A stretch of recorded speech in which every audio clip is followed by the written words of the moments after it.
Muito boa noite. Que Deus infinitamente bom, justo, misericordioso, nos abençoe e ilumina todos. Três situações psicossomáticas. Para nos situarmos em termos de vocabulário, eu utilizo o dicionário Priberan da língua portuguesa constante na internet, que para psiquismo apresenta três definições. A primeira, conjunto de fenómenos procedentes da alma ou a ela relativos. O segundo, de âmbito da psicologia, conjunto de fenómenos estudados pela psicologia ou psique. O terceiro, psicologia também nesse âmbito, conjunto das características psíquicas do indivíduo ou psique. Eu ligo este terceiro, que é o que acho mais interessante, com o primeiro, que é o que eu acho que tem mais relação direta com o tema. Psicossomático, também do dicionário Priberan. O primeiro, definição de âmbito de medicina, que diz respeito simultaneamente ao corpo e ao espírito, é esta definição. E o segundo, que resulta na influência da parte psíquica na parte física do organismo. No curso complementar de Espiritismo, que no SECA está a acontecer pela primeira vez, na apostila segundo caderno, há no ponto 9.2, Psiquismo e pré e pós-natal, é lá citado um caso que, como o segundo, me enchem as medidas, se me é permitida esta expressão. É um caso ocorrido com um bebê de 2 meses e meio. Esse é o primeiro caso. Eu vou citar aqui alguma coisa da apostila e do livro que serve de base. O segundo caso é ocorrido com uma física americana que sofreu regressões de memória ou uma vida só dela no tempo de Cristo, com quem ela contactou. Cristo, que também é um caso descrito por Brian Weiss. O Brian Weiss também teve contactos com Cristo. E depois a terceira situação é descrita num outro livro, ou é abordada num outro livro, no âmbito da reunião mediúnica. O que se passa com alguma coisa do que se passa com médium psicofónico, que não só verbaliza aquilo que a entidade quer expressar, mas também traduz mais alguma coisa. Então, nesta primeira situação, isto é um enquadramento depois da história com esse bebê, que é um caso real.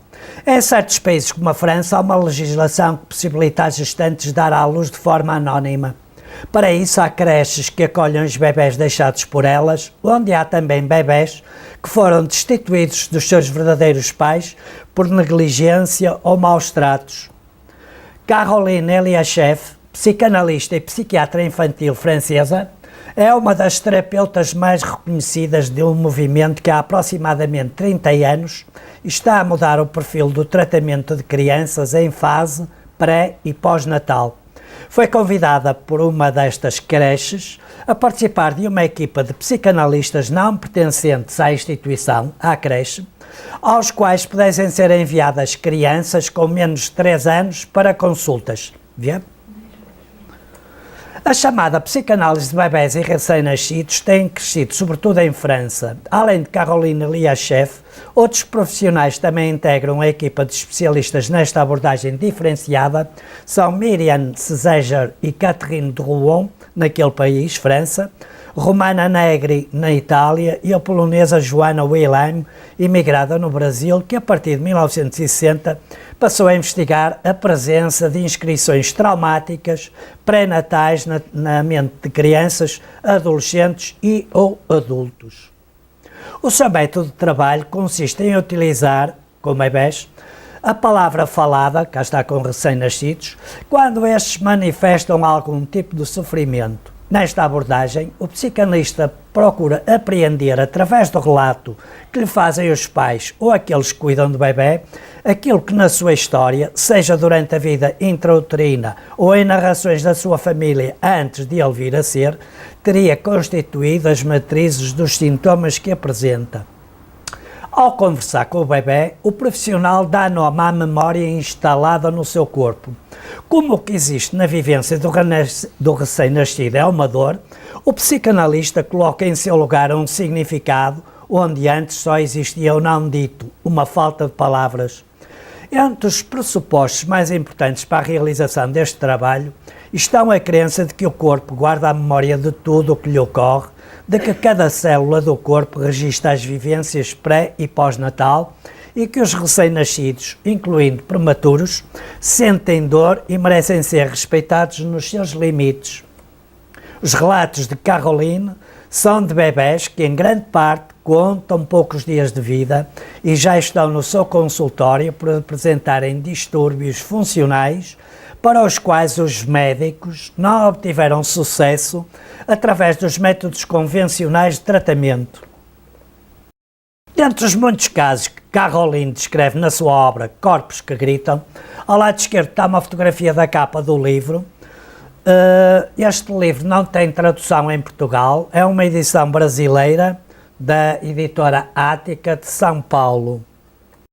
Dentre os muitos casos que Caroline descreve na sua obra Corpos que Gritam, escolhemos o de Olivier, o que é transcrito na apostila do curso complementar de Espiritismo, com quem a psicanalista se encontrou pela primeira vez, quando este, o bebê, contava apenas 2 meses e meio de vida, acompanhado de uma educadora da assistência social à infância e de uma funcionária adjunta. O Petit já enfrenta a angústia de se ver no meio de uma decisão dramática. Ao recebê-lo, a psicanalista apresenta-se. O meu nome é Caroline Eliachev, sou psicanalista. Ela está a falar para um bebê de 2 meses e meio. Estás aqui a pedido da creche para tentarmos compreender juntos o que não vai bem.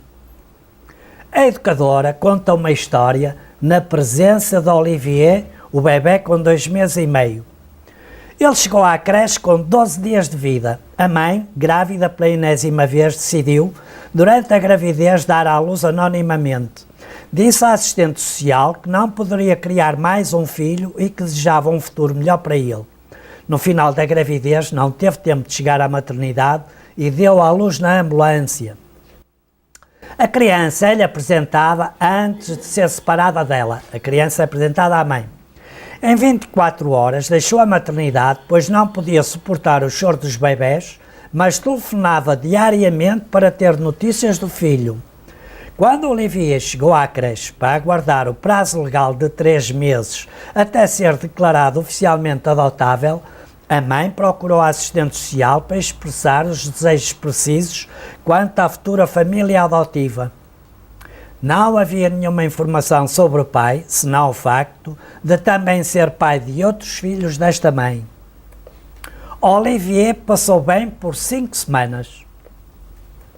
Daí em diante, o seu estado físico deteriorou bruscamente, facto que, após o exame médico, motivou esta consulta. Foi no rosto e no couro cabeludo apareceram descamações e crostas impressionantes. Além disso, uma forte perturbação brônquica torna a respiração especialmente difícil e ruidosa, mas sem febre. Depois de se inteirar mais a fundo no caso, a terapeuta indica a Olivier o quanto a mãe lhe queria bem. Ressalta que a opção de deixá-lo, a Olivier, para a adoção foi para oferecer-lhe melhores oportunidades de vida do que as que ela, mãe, lhe poderia dar.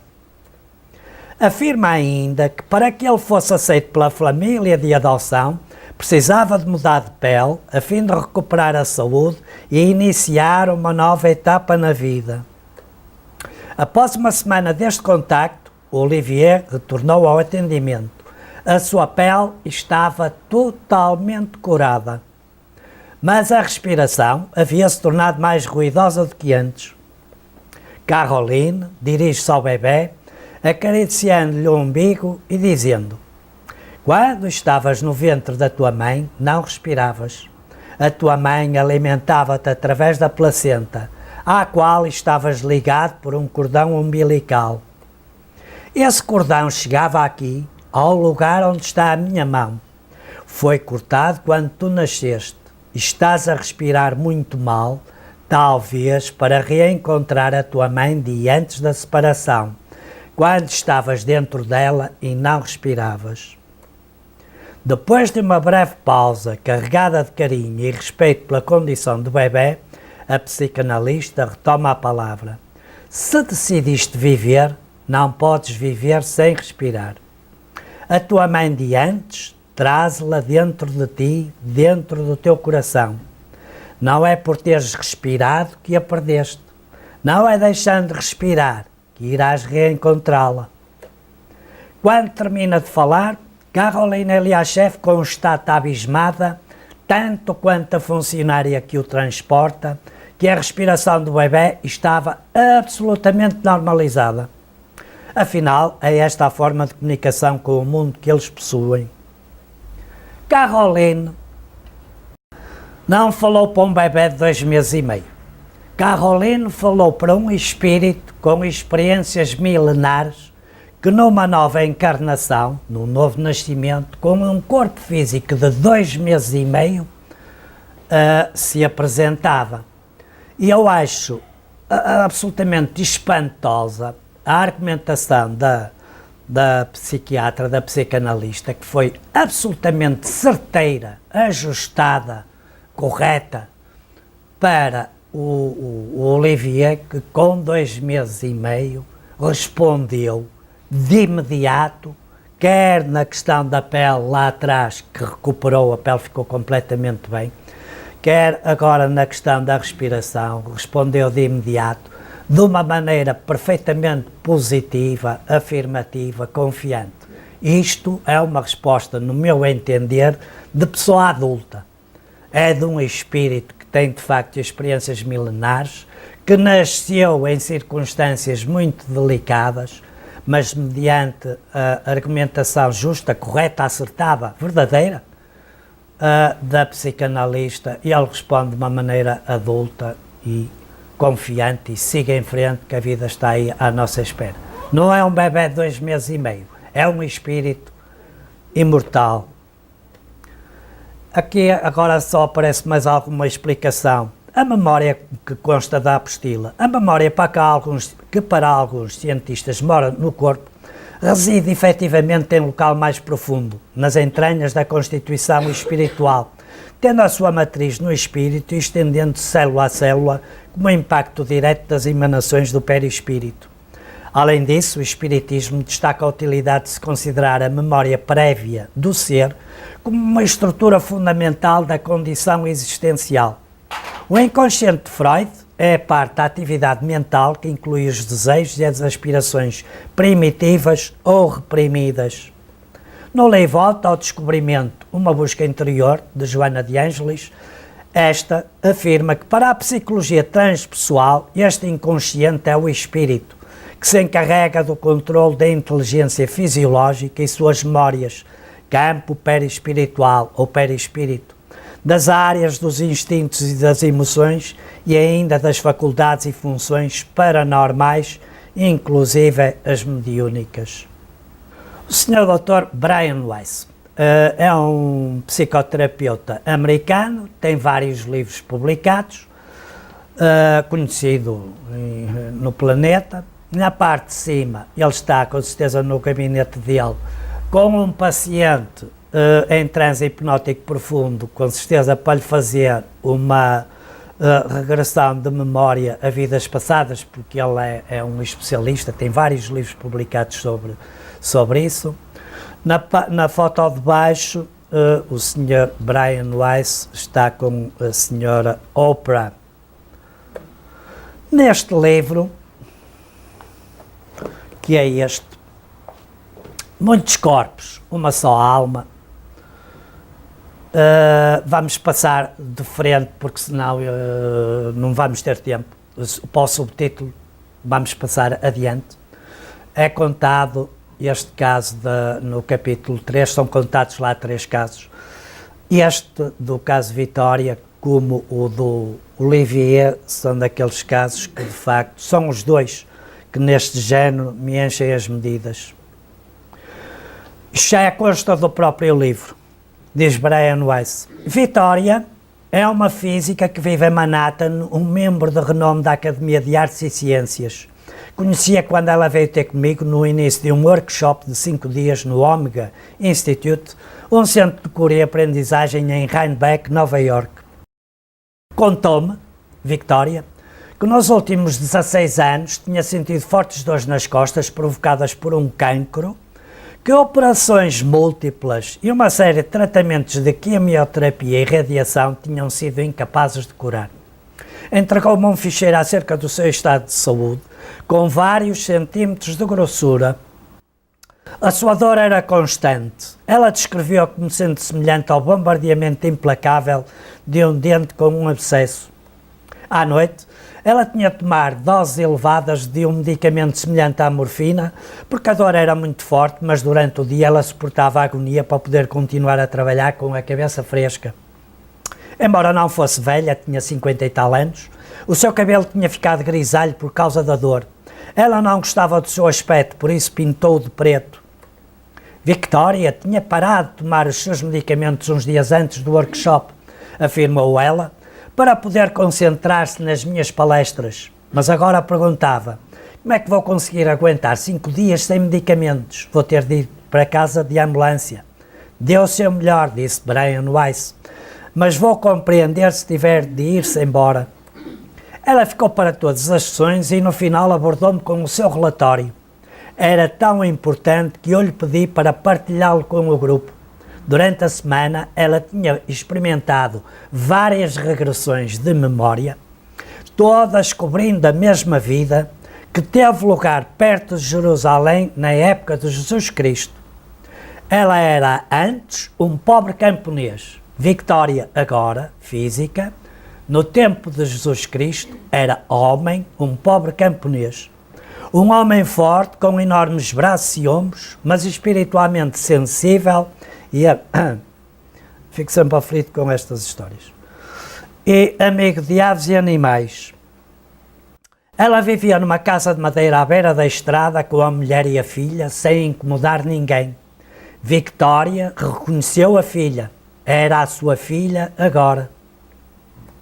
Certo dia, o camponês encontrou uma pomba que tinha partido a asa e ajoelhou-se para tratar dela. Um soldado romano, que marchava com um corpo de elite da guarda do palácio, ficou aborrecido por causa daquele homem. O camponês, que estava a bloquear o seu caminho, e pontapeou-o selvaticamente nas costas, partindo-lhe várias vértebras. Outros membros do corpo pegaram fogo à casa, matando a sua mulher e a sua filha. A amargura e o ódio do camponês pelos romanos ardiam nele. A partir daquele momento, ele não confiava em ninguém. As suas costas nunca se curaram. Em desespero, desfeito física e emocionalmente, mudou-se para perto do templo principal, dentro dos muros de Jerusalém, onde viveu num telheiro, subsistindo com os vegetais que conseguia plantar. Estava incapaz de trabalhar, deslocava-se apenas com o apoio de uma bengala robusta e do seu único animal, um burro. As pessoas pensavam que ele estava senil, mas ele estava meramente velho e desfeito. As notícias de um rabi que estava a tornar-se famoso como curandeiro chamaram a sua atenção e ele viajou uma grande distância para ouvir um sermão deste homem. Era o sermão da montanha. Não esperando ser curado ou consolado de nenhuma maneira, mas curioso de qualquer forma. Os seguidores do Rabi ficaram horrorizados com a visão do camponês e enxotaram-no. Os seguidores do Rabi. Ele escondeu-se atrás de um arbusto, o camponês, e conseguiu encontrar os olhos de Yeshi. Numa nota do Brian Weiss, ele diz: Victoria chamava-lhe Yeshi, diminutivo de Yeshua, o nome aramaico do Rabi. Jesus, o nome pelo qual o conhecemos, é grego. Victoria nunca tinha ouvido o nome Yeshi até o encontrar na sua regressão. Ele escondeu-se atrás de um arbusto e conseguiu encontrar os olhos de Yeshi. Foi como olhar para poços sem fundo, cheios de interminável compaixão. Disse-me Vitória. E Yeshua disse ao camponês: não vais para longe. E ele obedeceu durante o resto do dia. O encontro trouxe ao camponês não cura, mas esperança. Ele regressou ao seu telheiro inspirado pelo sermão de Rabi, que considerou tocante e verdadeiro. Quando o Rabi estava prestes a regressar a Jerusalém, o camponês sentiu-se ansioso. Sabia que Yeshua estava numa situação perigosa, pois tinha ouvido rumores do que os odiados romanos tinham planeado para ele. Tentou chegar ao Rabi, mas era tarde demais. Quando voltaram a comunicar, Yeshua estava a debater-se sob o peso de uma enorme viga a caminho de ser crucificado. Estava, segundo o camponês, extremamente desidratado. Espantado com a sua própria coragem, de Yeshi, aproximou-se de Yeshua, ele é que estava espantado com a própria coragem dele. Aproximou-se de Yeshua com um pano ensopado em água para lhe molhar a boca, mas Yeshua já tinha passado. O camponês sentiu-se pessimamente, mas nessa altura, Yeshua olhou para trás, para ele, mais uma vez com uma compaixão infinita nos olhos, apesar da sua luta física, desidratação e fadiga. Embora Yeshua não tenha falado, o camponês apercebeu-se das suas palavras, que ficaram gravadas telepaticamente na sua mente. Está tudo bem. Isto já estava destinado a acontecer. Yeshua prosseguiu. O camponês seguiu até ao Calvário para a crucificação. A memória seguinte de Victória era de ela própria, enquanto camponesa, em pé sozinho debaixo da chuva, a soluçar, minutos depois da morte de Yeshua na cruz. Yeshua foi a única pessoa em quem confiou, depois da sua família ser morta, e agora também o Rabi estava morto. De repente, sentiu que Vitória descreveu como eletricidade no cimo da sua cabeça, no seminário, no Omega Institute, em Rheinbeck. Atingiu-lhe a coluna e ele apercebeu-se de que as suas costas estavam direitas. Ele já não era corcunda nem aleijado, era forte outra vez. Vejam, gritou Vitória no presente, no seminário. Vejam. Ela começou a dançar, rodopiando as ancas sem sentir qualquer dor. Não havia testemunhas de quando o camponês ficou direito. 2000 anos depois, todos os presentes na conferência viram Victória a dançar.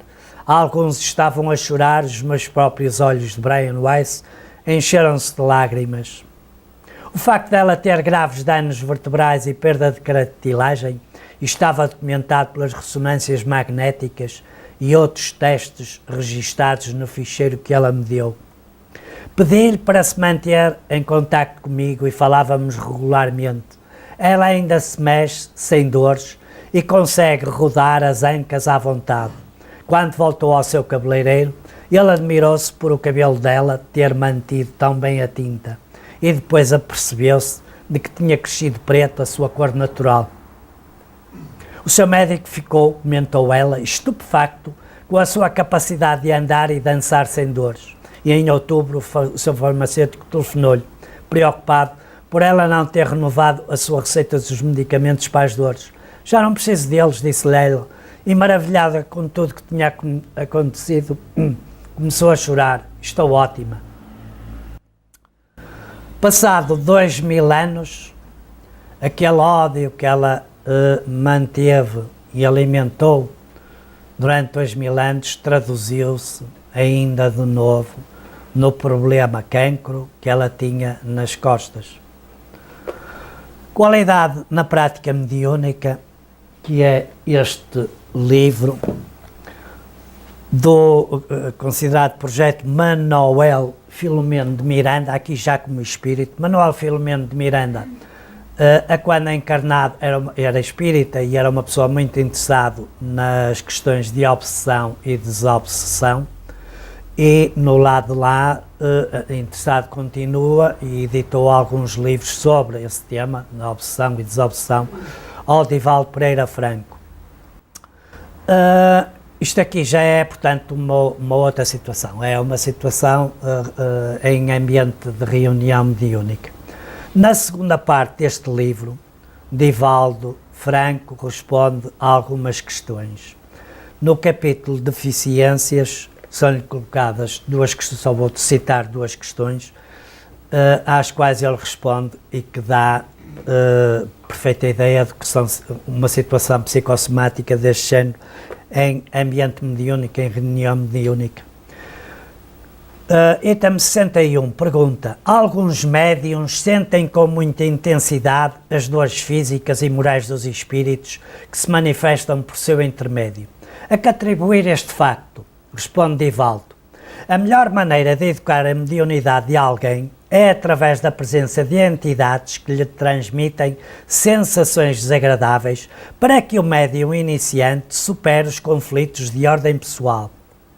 Os mentores espirituais trazem os espíritos doentes para a proximidade do médium que, ao se concentrar, registra no seu psiquismo as sensações deprimentes que provocam dores físicas. Este facto é perfeitamente compreensível, porque a morte destrói o corpo, mas não a estrutura energética do ser pensante.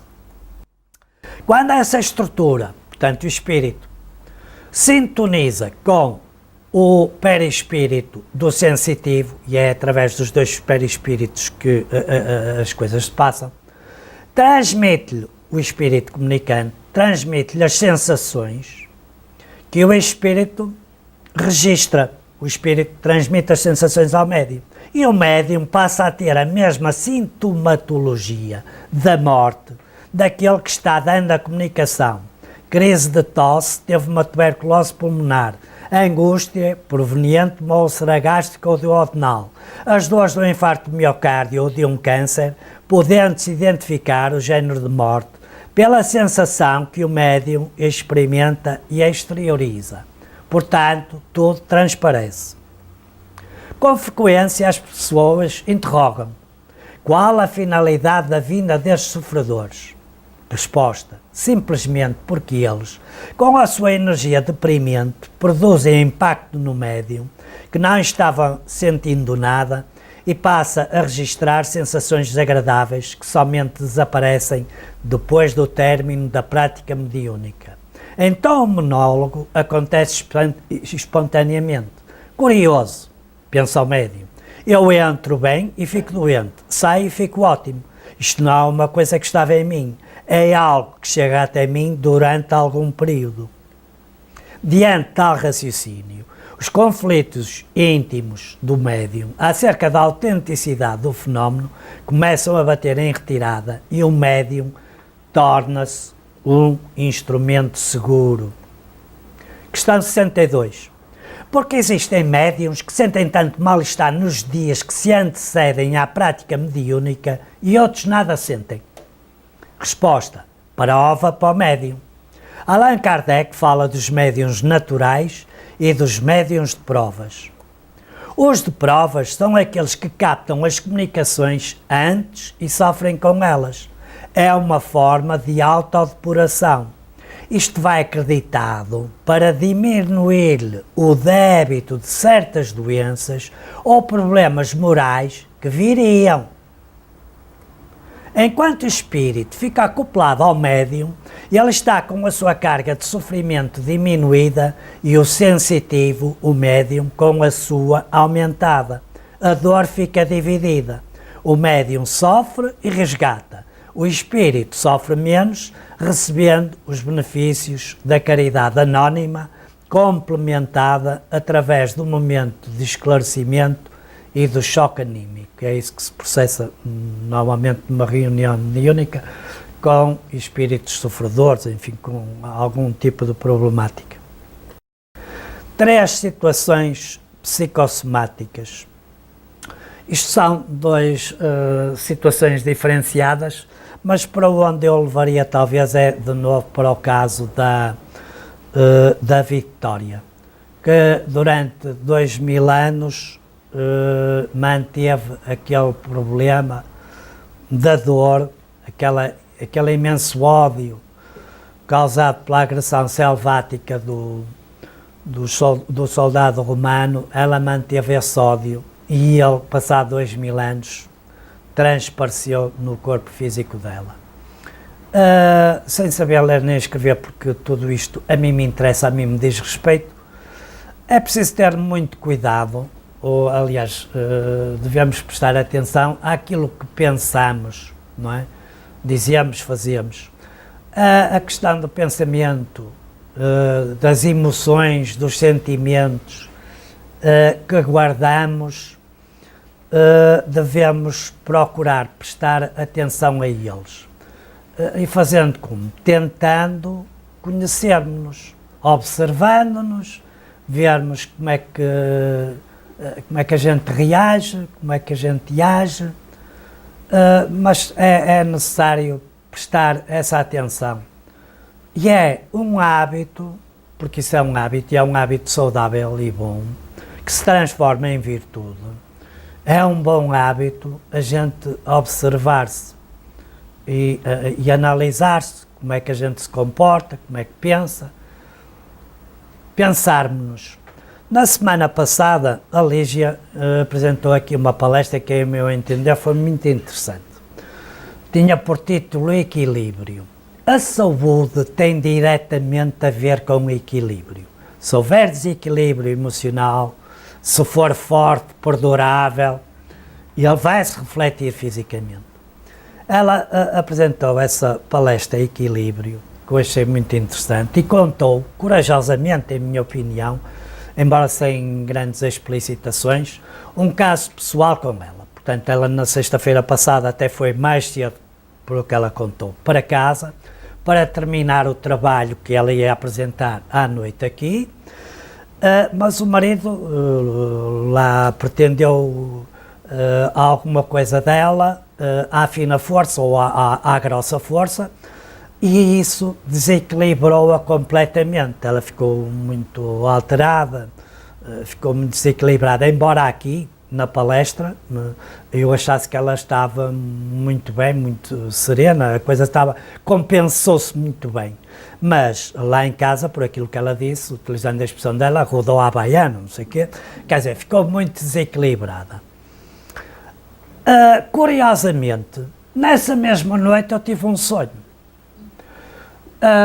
E o sonho mostrava exatamente eu numa outra situação, absolutamente desequilibrado. O sonho, em termos simbólicos, não me deixe de entender, e ignorante, o simbolismo era muito básico, mas eu vou contar o sonho. O sonho consistia nisto, misturava coisas de vida presente minhas, aparentemente parecia num andar igual onde eu estava a viver, e estava lá um sujeito também lá a viver. E esse sujeito, que estava no quarto meio, tinha a mania de andar com sprays meia volta, a deitar spray para mosquitos, tinha aquela mania. E eu vi-o a sair do quarto dele, e eu já o tinha avisado que não gostava nada daquilo, não gostava nada de sprays, porque não gosto de cheiro, aquilo me incomoda, me faz mal e tal. Já o tinha avisado, mas é que vejo-o a sair do quarto e a vir e a entrar no meu quarto, lá a deitar o spray, eu começo a invetivá-lo, até com palavrões, e eu que até em público nem falo palavrões, e mesmo sozinho, só em circunstâncias muito excepcionais, e também em circunstâncias muito excepcionais em sonhos, mas de resto não, eu invetivei de todas as formas, porque esta é uma questão de hábito, não é? Falar palavrão, até, além de ser deselegante, enfim, não é a linguagem correta, é preciso ter muito cuidado, porque as palavras têm vibração. Eu tive um colega de trabalho que era uma metralhadora a falar. Ele era um comercial, era uma verdadeira metralhadora a falar, com um cliente, uma verdadeira metralhadora. Ele, quando começava a falar mal de alguém, e portanto aquilo era palavrão atrás de palavrão, eu sentia-me mal. Eu tinha que me afastar. mas era automático. Ele era uma metralhadora e aquilo se começava a falar mal de alguém. Portanto, é preciso ter muito cuidado. As palavras têm vibração. Ora bem, eu então invetivei com palavrões e tal, mas eu fiquei completamente desaustinado. E entro no quarto dele, vou a uma cômoda, gaveta com roupa, vou à janela, vou lá ter, pego na cômoda, também pela janela fora, e o sonho, eu não estava a dormir profundamente, porque o sonho foi lúcido. Eu estava com os olhos fechados e comecei a pensar, não é? Então, mas que raio de coisa é esta? Vem lá o homem com o spray e eu pego na gaveta, insulto, trato mal, vou às gavetas da cômoda, vai, pela janela fora, um andar lá em cima, cai cá em baixo, aquilo. Peguei no armário também, cá para fora, mas que violência, que agressividade, mas o spray justifica uma coisa destas. Quer dizer, depois pensava, não justifica, não é? O que eu tinha a fazer era dizer-lhe calmamente, olha, não faças isso, porque é uma coisa que, quer dizer, eu não gosto disso, isso faz mal. Ao fim e ao cabo, estás-me a desconsiderar e a faltar-me ao respeito, não faças isso. Acabava a conversa, e muito tranquilamente, ia à janela, abria a janela, arejava aquilo e pronto, e toca a esquecer, siga, não é? Essas coisas, portanto, a Vitória não se esqueceu daquele ataque selvático, não é?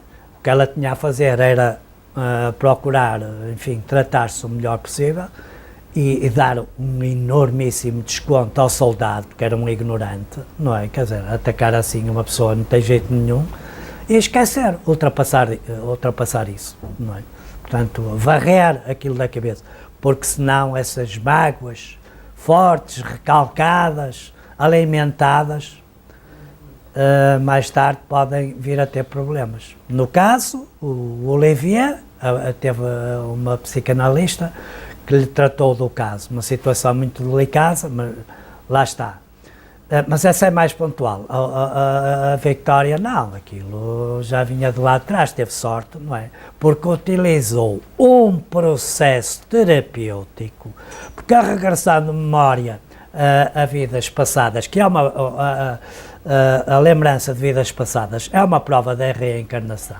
A regressão de memória a vidas passadas, com gente absolutamente habilitada e credenciada, é um processo terapêutico que pode resolver problemas, pode e resolve, como está aqui dito, e nos vários livros de Brian Weiss, que ele tem vários, este, se não há o antepenúltimo, garantidamente que é o penúltimo, ele resolve, não é? E até ele começou com o caso inicial dele, foi com uma paciente, e ele ainda não fazia regressão de memória a vidas passadas, fez-lhe a regressão de memória até à vida intrauterina, a paciente melhorava, mas depois tornava outra vez a piorar. E então, como ele não conseguia resolver esse problema, e era a primeira vez que lhe acontecia, pelo menos assim, de uma maneira tão forte, ele resolveu vir mais para trás, e foi-lhe a memórias de vidas passadas, e resolveu-lhe o problema. E depois o que aconteceu é que essa paciente era médium, e portanto passou a transmitir mensagens daquilo que ela dizia que eram mestres do lado de lá para o lado de cá. Eu agradeço a imensa paciência que tiveram para comigo. Muito obrigado.